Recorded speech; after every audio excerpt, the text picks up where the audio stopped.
যেদিকে তাকাই সেদিকে আপনার অনিয়ম, দুর্নীতি, স্বজনপ্রীতি এবং বাংলাদেশে একটা নিয়ম হয়ে গেছে এখন তদবির ছাড়া কোনো কাজ হবে না। যে কোনো ব্যাপার তদবির করতে যাও, এক মন্ত্রীকে দিয়ে অমুককে বলাও, অমুককে দিয়ে অমুককে বলাও। সরকারে এসে সরকারের ভেতরে যত ঢুকছি আমি আতঙ্কিত হচ্ছি।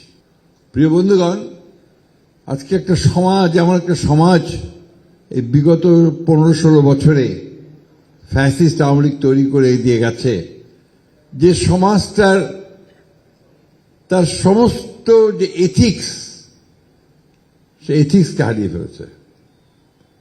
আমি তো ধরেন এই ফ্যাসিস্ট হাসিনা চলে যাওয়ার পরে আমরা একটা ইন্টারিম গভর্নমেন্টের সময় ছিলাম, তখনও সরকারের ভেতরটা দেখতে পারিনি। এখন এই নির্বাচনের পরে সরকারে এসে সরকারের ভেতরে যত ঢুকছি আমি আতঙ্কিত হচ্ছি যে আমরা কিভাবে এই রাষ্ট্র কাঠামোটাকে এই সমস্ত মানুষগুলোর দিকে আটকে রাখব। যেদিকে তাকাই সেদিকে আপনার অনিয়ম, দুর্নীতি, স্বজনপ্রীতি।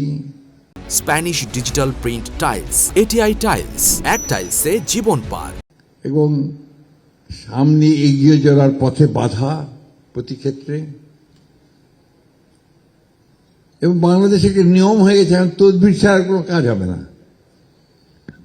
যে কোনো ব্যাপার তদবির করতে যাও, এক মন্ত্রীকে দিয়ে অমুককে বলাও, অমুককে দিয়ে অমুককে বলাও। এগুলো আগে ছিল না। আমরা তো আগেও মন্ত্রী ছিলাম, সরকার চালিয়েছি। উই নেভার স ইট। এটা এই 15 বছরে হয়েছে। আপনারা কিছু মনে করবেন না, অনেকেই গেছেন ভাইস চ্যান্সেলর হওয়ার জন্য তদবির। দুঃখজনক, এটা তার অপরাধ না, এটা হচ্ছে সিস্টেম। এবং আরো ব্যাপার আছে যেগুলো আমি আপনাদের সামনে সঙ্গে সঙ্গে বলতে চাই না।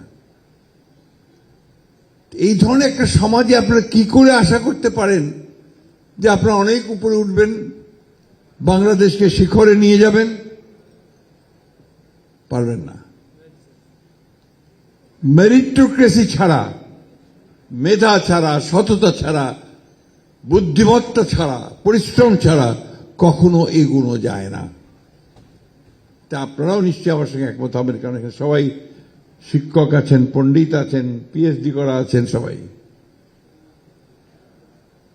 এই দিকটা আপনারা খেয়াল রাখবেন।